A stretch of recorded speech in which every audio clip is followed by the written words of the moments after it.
JavaScript គឺជាផ្នែកមួយនៃ website ដែលវាជួយឲ្យ website របស់យើងមានចលនានិងមានលក្ខណៈ dynamic ហើយថ្ងៃនេះយើងមកស្វែងយល់អំពីវា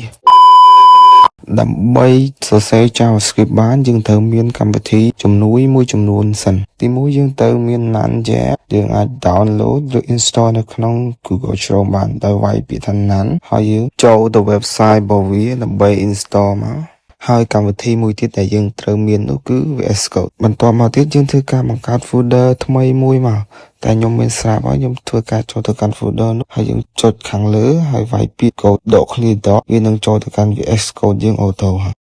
ចូលមកដល់ត្រង់នេះយើងធ្វើការបង្កើត file មួយដែលខ្ញុំដាក់ឈ្មោះវាថា index.js file JavaScript ត្រូវតែមានកន្ទុយ .js ទៅវាជា JavaScript ដំបូងយើងធ្វើការ print ដើម្បីយើង print ពាក្យអ្វីមួយមកកាន់ console បានយើងប្រើ keyword មួយគឺ console.log ហើយខ្ញុំធ្វើការ print ពាក្យ hello មកកាន់ console របស់យើងហើយដើម្បី run បានគឺយើងវាយថា none ហើយឈ្មោះ file របស់យើងគឺ index.js បន្ទាប់មក enter ហើយវានឹង print ពាក្យថា hello មកកាន់ console របស់យើង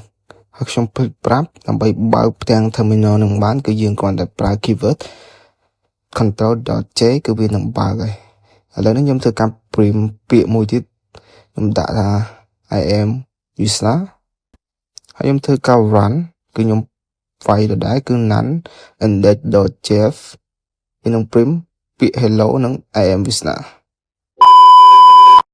ហើយយើងចូលមកកាន់មេរៀនបន្ទាប់គឺ variable នៅក្នុង JavaScript data type គឺយើងប្រើទៅពីរប្រភេទទេ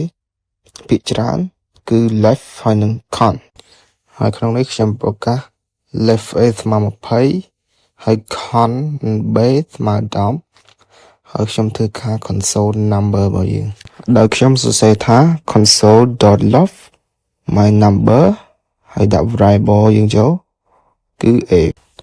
ហើយខ្ញុំធ្វើការ run មកគឺយើងទទួលបាន number a របស់យើងគឺ20ចំពោះ variable b ខ្ញុំធ្វើការ console ដូចគ្នាហើយខ្ញុំ run ខ្ញុំទទួលបាន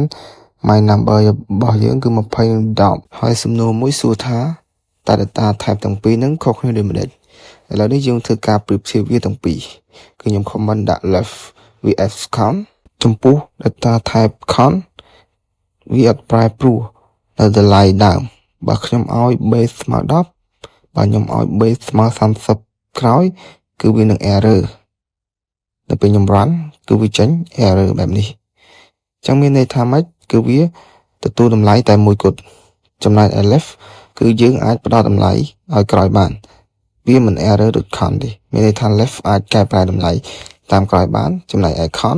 គឺទទួលតម្លៃតែមួយគត់ឧទាហរណ៍នៅពេលនេះខ្ញុំឲ្យ a ស្មើ30ខ្ញុំ run មកគឺវាចេញធម្មតាដោយសារវាជា data type left ហើយចំពោះវីដេអូរបស់ខ្ញុំមានតែប៉ុណ្្នឹងទេជួបគ្នានៅវីដេអូក្រោយហើយកុំភ្លេច follow